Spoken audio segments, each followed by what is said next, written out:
Eu peço que vocês deixem vossas Bíblias abertas em Jonas capítulo 2. Antes disso, eu gostaria de contar uma história para os irmãos. Uma história que é conhecida de todos vocês. Foi algo que, quando eu começar a falar, vocês vão lembrar de uma notícia que a gente ouviu esse ano sobre essa empresa. Uma empresa chamada OceanGuard, que criou em 2009 um submarino de altíssima qualidade.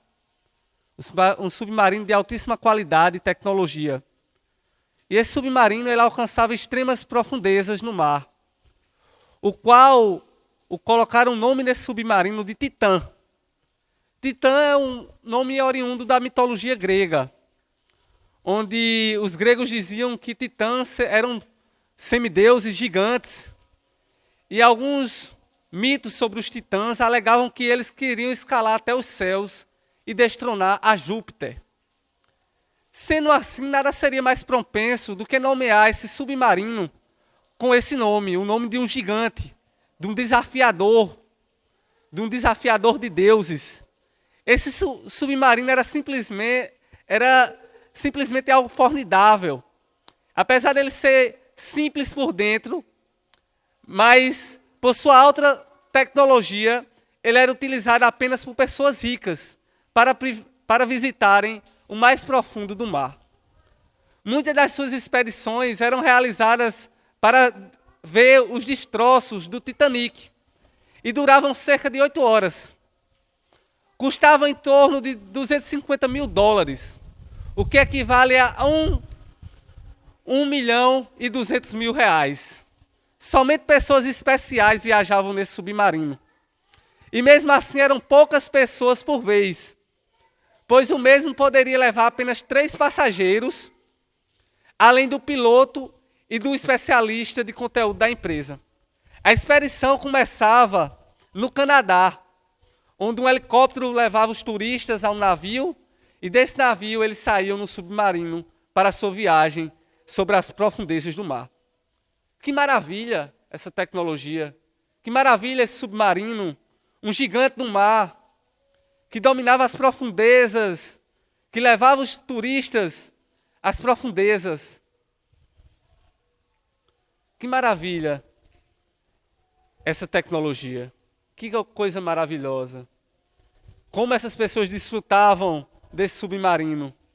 Mas nesse momento, deixando um pouco dessa história de lado, eu gostaria de trazer o tema dessa mensagem, que é o socorro na hora da angústia. É essa mensagem, esse é o tema da mensagem que nós vamos tratar hoje. O socorro na hora da angústia. Gostaria que você atentasse comigo para Jonas capítulo 2, verso 1 ao verso 10, que diz assim: Então Jonas, no ventre do peixe, orou ao Senhor seu Deus e disse: Na minha angústia clamei ao Senhor, e ele me respondeu. Do ventre do abismo gritei, e tu me ouvistes a voz. Pois me lançastes no profundo, no coração dos mares, e a corrente das águas me cercou. Todas as tuas ondas e as tuas vagas passaram por cima de mim. Então eu disse: Lançado estou de diante dos teus olhos, tornarei porventura a ver o teu santo templo? As águas me cercaram até a alma, o abismo me rodeou, e as algas se enrolaram na minha cabeça.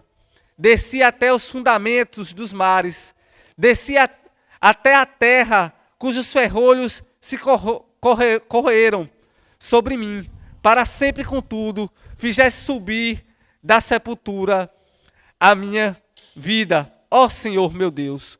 Quando dentro de mim desfalecia a minha alma, eu me lembrei do Senhor, e subiu a ti a minha oração do teu santo templo.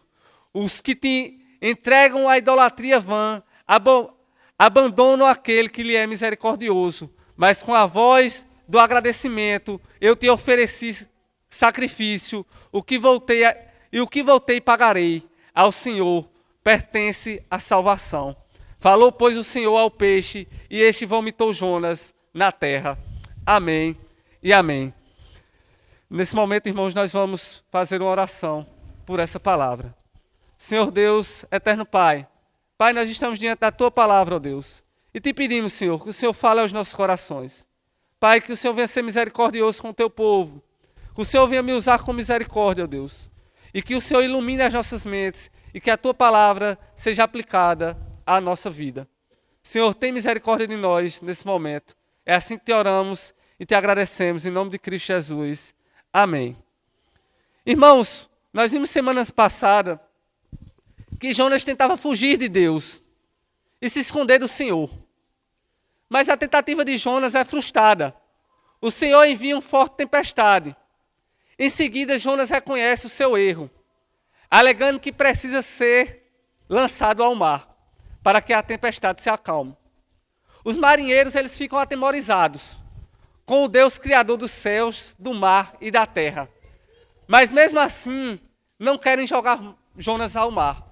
Mesmo vendo a força desse Deus, o poder desse Deus, aqueles marinheiros não queriam jogar Jonas ao mar.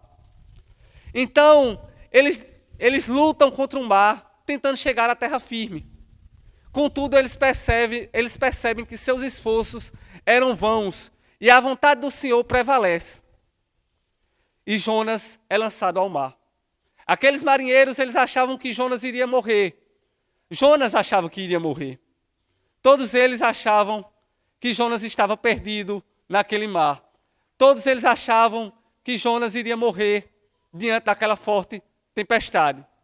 No entanto, o Senhor envia um grande peixe. E aquele grande peixe, ele engole Jonas. E Jonas teve 3 dias e 3 noites no ventre do grande peixe. A partir disso, irmãos, eu gostaria de meditar com vocês nesse capítulo 2. A gente leu o capítulo todo, mas eu queria meditar com os irmãos apenas do verso 1 ao verso 5. Nós vamos tratar apenas da parte inicial dessa oração.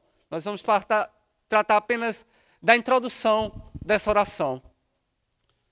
E eu gostaria de atentar com vocês para o primeiro ponto dessa mensagem, que é: temos onde buscar socorro. Observe comigo para o verso 1 e o verso 2 desse salmo, dessa oração de Jonas. Jonas diz: então Jonas, no ventre do peixe, orou ao Senhor, seu Deus, e disse: na minha angústia, clamei ao Senhor, e ele me respondeu do ventre do abismo. Gritei, e tu me ouvistes a voz. Temos onde buscar socorro. O mesmo Jonas que tentou fugir da presença de Deus, sem orar. O mesmo Jonas que foi para Jope, sem orar. O mesmo Jonas que comprou uma passagem para adentrar no navio com destino a Tarsis, sem orar. O mesmo Jonas que entrou para o porão daquele navio, se escondeu naquele porão e dormiu tranquilamente, sem orar, agora está no ventre de um peixe, orando ao Senhor. Perceba que todas as atitudes de Jonas, desde o início desse livro, desde o início dessa narrativa que nós estamos lendo, Jonas em nenhum momento ele ora ao Senhor, ele busca ao Senhor. Muito pelo contrário, Jonas está fugindo de Deus. Irmãos, a desobediência enfraquece a nossa vida de oração. A desobediência quebra a nossa comunhão com Deus. A oração é algo essencial na vida do servo do Senhor. A oração é quando nós se comunicamos com Deus. Ora bolas, não existe um relacionamento sem comunicação. Nós não podemos se relacionar sem nos comunicarmos. E se nós nos comunicamos com outras pessoas, se nós nos comunicamos com o nosso próximo, nós que se dizemos servos do Senhor, precisamos se comunicar com o nosso Senhor. Jonas, ele estava até agora em sua jornada de rebeldia, em sua jornada de fuga, sem buscar a Deus, porque a desobediência enfraquece a vida de oração. E Deus permite muitas vezes que o desobediente sofra para que ele volte a buscá-lo em oração. Deus permite muitas vezes que o seu servo rebelde sofra para que ele volte a buscar o Senhor em oração, para que ele volte a depender do Senhor, a buscar ao Senhor. Enquanto o plano de fuga de Jonas estava dando certo, ele em nenhum momento buscou ao Senhor. Enquanto a desobediência de Jonas estava dando certo, ele em nenhum momento buscou ao Senhor. Ele fingia que estava tudo bem, ele se auto-enganava, ele enganava a sua própria consciência. Ele era guiado pelos seus sentimentos, pelas paixões pecaminosas do seu coração. Mas no momento que o grande Deus, o Deus que busca os seus, no momento que Deus começa a sua busca a Jonas, e no momento que Jonas é lançado naquele mar, engolido por um grande peixe, Jonas agora busca ao Senhor.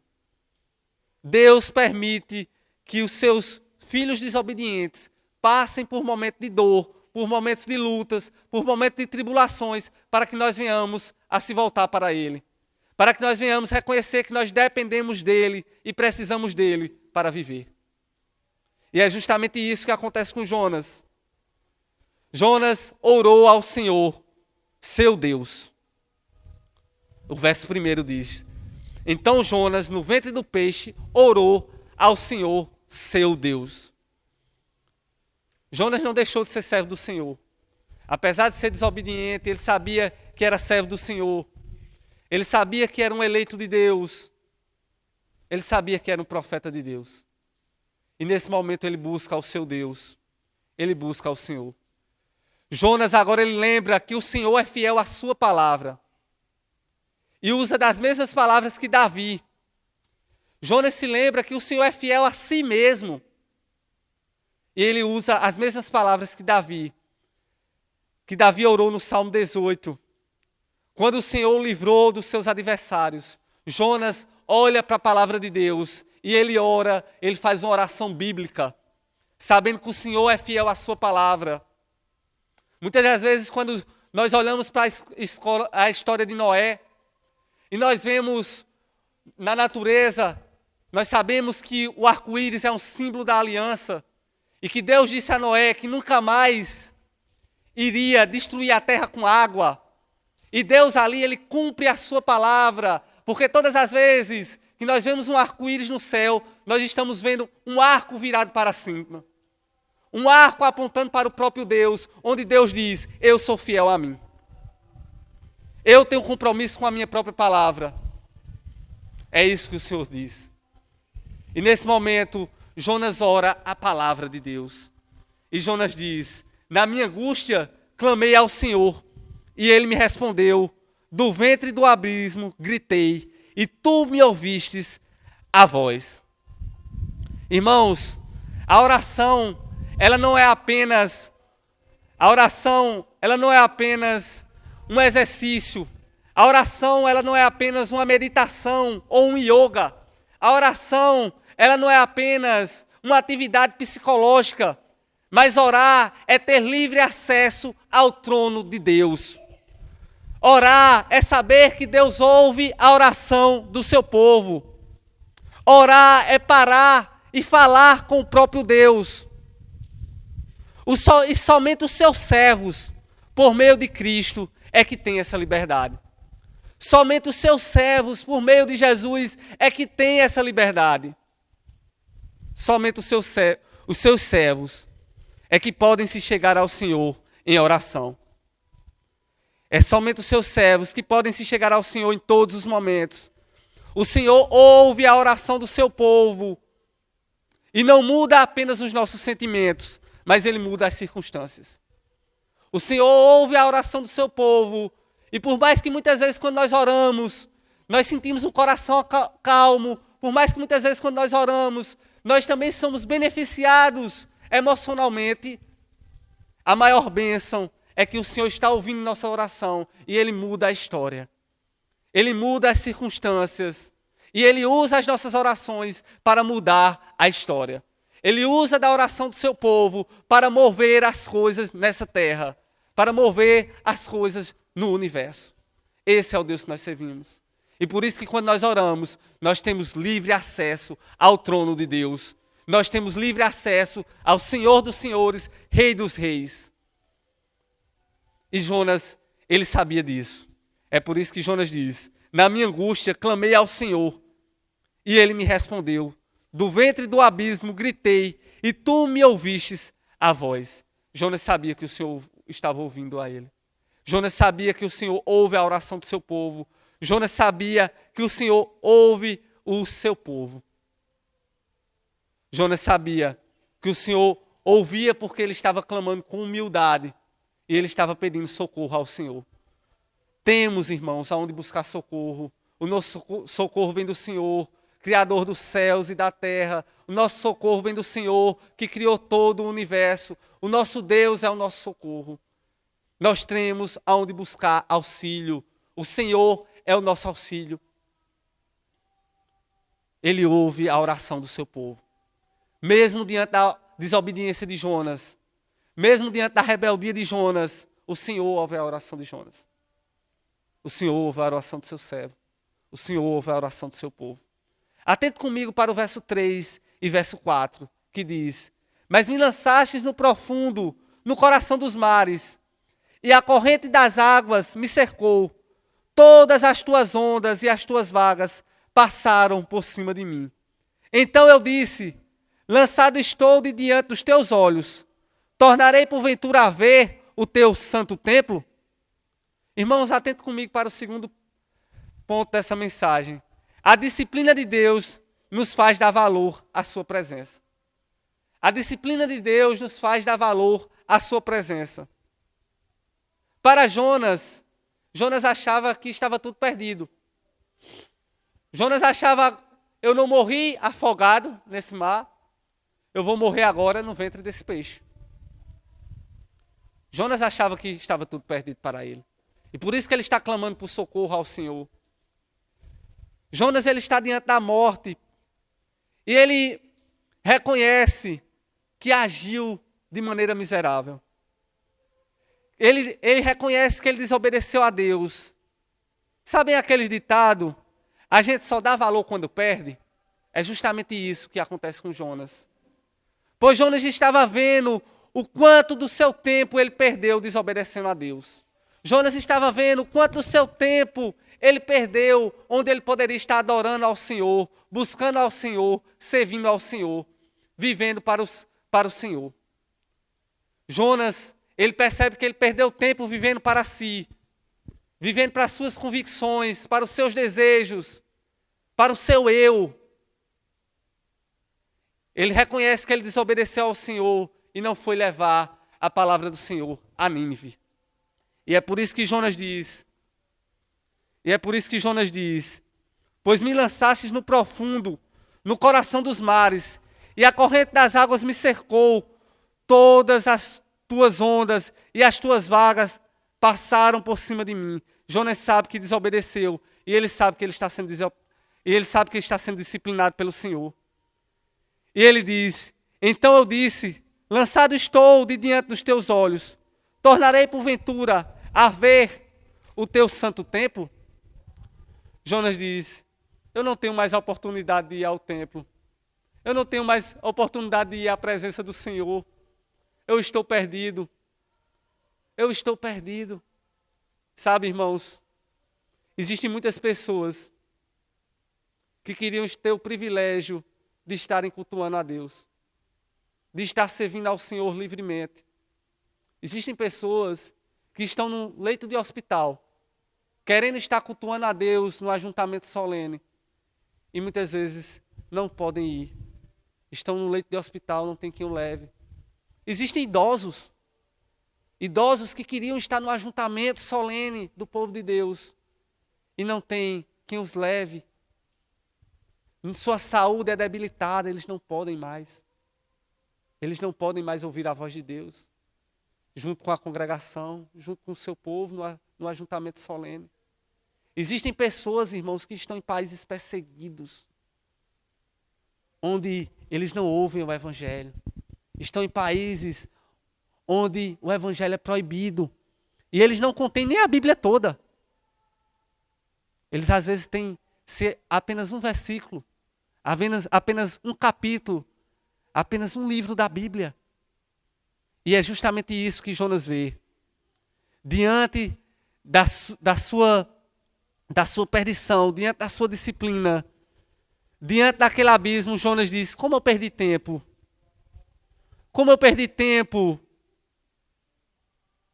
fugindo do Senhor? Como eu perdi tempo não fazendo a vontade do meu Deus?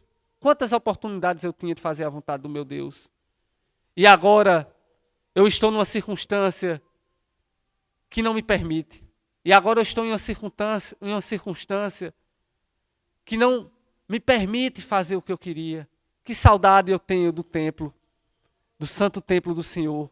Que saudade eu tenho de estar em Jerusalém adorando ao Senhor. Que saudade eu tenho de servir ao Senhor. Jonas, ele desprezou a palavra do Senhor. Em um tempo em que era difícil Deus falar com os profetas. O próprio Oséias diz isso. Mas agora ele sente saudade da presença de Deus. Em meio a uma circunstância ruim, Jonas sente saudade do Senhor. Em meio a uma circunstância de tribulação, Jonas sente saudade do seu Deus. Jonas vê o tempo perdido, o tempo desperdiçado, e ele reconhece isso. E é por isso que ele diz: tornarei porventura a ver o teu santo templo? Tornarei porventura a tua presença, Senhor? Tornarei porventura, Senhor, a estar em tua presença? Jonas, que outra hora, no início do capítulo 1, ouviu a palavra do Senhor e a desprezou, agora está se lamentando, dizendo: tornarei porventura a ver o teu santo templo?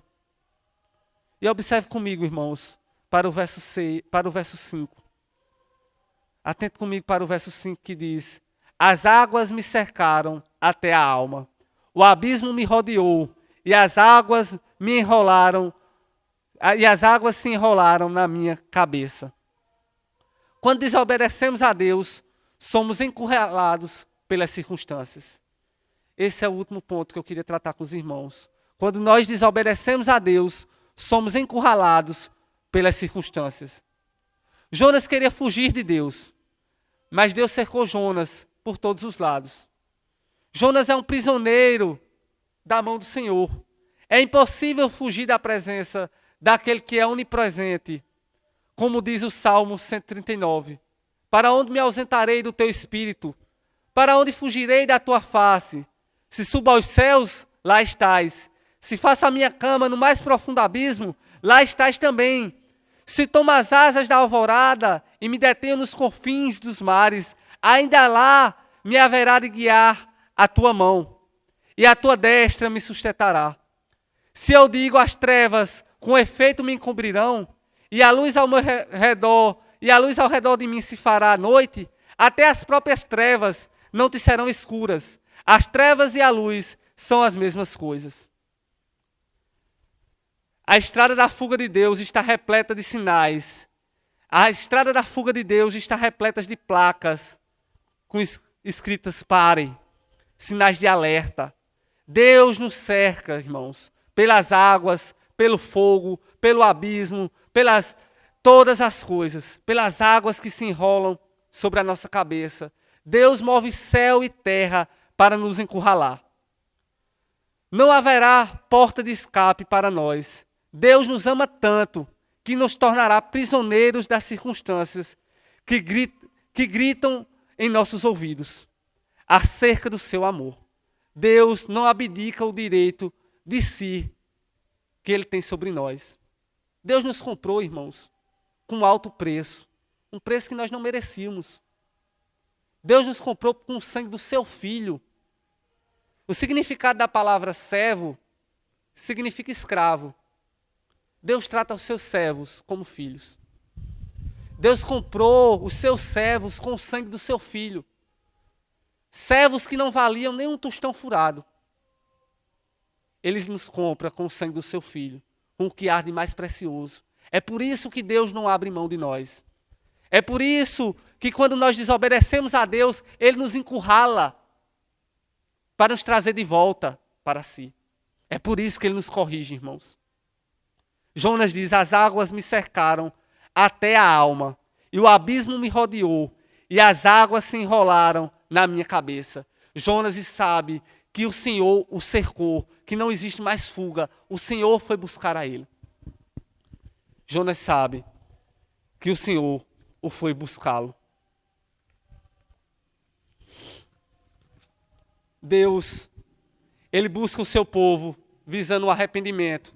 Deus, ele busca o seu povo visando que nós venhamos a nos voltar para ele. Nosso Deus, irmãos, ele é um Deus dos recomeços. Ele é um Deus que não se cansa de nós. Ele é um Deus que deseja que nós venhamos a ele em arrependimento genuíno, com o coração quebrantado e humilde. Nós mesmos podemos nos cansar dos nossos recomeços. Nossos parentes podem se cansarem do nosso recomeço. A sociedade pode se cansar dos nossos recomeços. Mas Deus não se cansa do recomeço do seu povo. Deus poderia largar de mão de Jonas. Mas Deus vai buscar a Jonas, porque Jonas faz parte do seu povo, porque Jonas é seu eleito. E Deus vai buscar a Jonas tratando com Jonas. Deus trata conosco. Podemos chegar a um ponto de desistir de nós mesmos, mas Deus jamais desistirá de nós, porque Ele pagou um preço caro demais, um preço alto demais por mim e por você. Ele não desiste do seu povo. E muitas vezes Ele usa circunstâncias ruins para nos buscar, porque seu amor é tão grande por nós, que Ele usa circunstâncias ruins para nos buscar. Uma certa feita, um pastor dos Estados Unidos, que ele trabalha com um ministério de pureza sexual, ele falando sobre o seu ministério. E ele continha um vício em pornografia. E aquele pastor estava à frente de uma igreja, e a sua igreja estava crescendo. Muitas pessoas estavam indo congregar naquela igreja. Muitas pessoas estavam sendo recebidas naquela igreja. E era uma cidade pequena, relativamente pequena. Aquele pastor estava recebendo convites de muitos outros pastores de ministérios grandes para ele trabalhar junto. Mas aquele pastor, ele desobedecia a Deus, escondido das pessoas, onde os olhos humanos não poderiam ver. Mas o Senhor estava vendo. E de uma maneira bem clara, Deus escancara aquele pecado diante de todas as pessoas. Aquele homem, ele é exposto, o seu erro é exposto. Diante da sua congregação, diante dos pastores, pastores se afastam dele, os membros da igreja se afastam dele, sua esposa fica entristecida com ele, se afasta dele, ao ponto que as pessoas o deixam excluídas e ele acaba sendo acometido também com a doença. E ele acaba indo para um hospital. No hospital ninguém o visita. E quando ele sai daquele hospital, que ele volta para a igreja apenas com alguns membros, ele faz um pedido de perdão. Ele faz um pedido de perdão diante daquela igreja. E todas as pessoas passavam na rua e diziam, ó, o pastor que era viciado em pornografia. E aí no domingo posterior, aquele homem vai novamente àquela igreja. E ele pede perdão novamente. E as pessoas da cidade começam a ir para aquela igreja só para ver ele pedindo perdão. E para zombar dele. Mas sabe por que Deus permite isso na vida dos seus eleitos? Sabe por que Deus castiga o seu povo para os trazer de volta? Talvez se aquele pecado daquele homem não fosse exposto, até hoje aquele homem estivesse ainda em pecado. Mas aquele pecado foi exposto para que o Senhor tratasse com aquele homem. Muitas das vezes o Senhor nos coloca no ventre de um grande peixe, onde ali tem um suco gástrico que vai corroer nossas peles, ali tem um cheiro que não deve ser nada legal. O Senhor nos coloca no mais profundo abismo para nos corrigir, porque o Senhor corrige a quem Ele ama. E foi justamente isso que Ele fez com Jonas. O Senhor corrige a quem ama. Por isso, irmãos, precisamos nos voltar para Deus. Nós não enganamos a Deus. Não há como fugir de Deus. Deus conhece o mais íntimo do nosso coração. Não temos como fugir dele. Ninguém pode enganar Deus. Ninguém pode fugir de Deus. Dar um jeitinho para Deus. Deus, Ele quer você 100%. Ou você serve ao Senhor 100%, ou não é suficiente. Com Deus ou é tudo ou é nada. Não existe meio termo com o Senhor. Mas Ele busca os seus. Ele é misericordioso e Ele busca os seus. Ele castiga os seus para tratar com os seus. Ele castiga o seu povo para tratar com Ele. Diante disso, eu gostaria de trazer algumas aplicações. A primeira aplicação que eu gostaria de trazer nessa noite, irmãos, é que nós devemos lembrar que temos acesso direto a Deus. Nós temos acesso direto ao trono da graça. E Deus ouve as nossas orações. Deus ouve as nossas súplicas, os nossos anseios, as nossas necessidades. O Senhor está disposto a ouvir a oração daqueles que o buscam em humildade, quebrantamento e arrependimento. O Senhor está disposto 100% a ouvir a oração do seu povo. Quando o seu povo busca de humildade, em quebrantamento e arrependimento. Em segundo lugar, irmãos, não deixe para dar valor às coisas de Deus quando você estiver no mais profundo abismo. Não deixe para dar valor às coisas de Deus quando você estiver no ventre de um peixe, de um grande peixe. Não deixe para dar valor à voz do Senhor quando as situações estiverem ruins.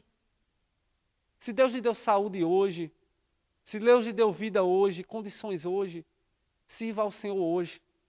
Dê o seu melhor ao Senhor hoje. Porque amanhã você pode estar numa situação ruim e você dizer, como eu queria ir à casa do Senhor. Como eu queria estar servindo ao Senhor. Como eu queria estar evangelizando. Como eu queria estar com meus irmãos. E você não ter a oportunidade. Não relativize a obra do Senhor. Não relativize a palavra do Senhor. Sirva ao Senhor de todo o seu coração. Busque ao Senhor de todo o seu coração. Porque amanhã você pode não ter a oportunidade. Então aproveite o agora.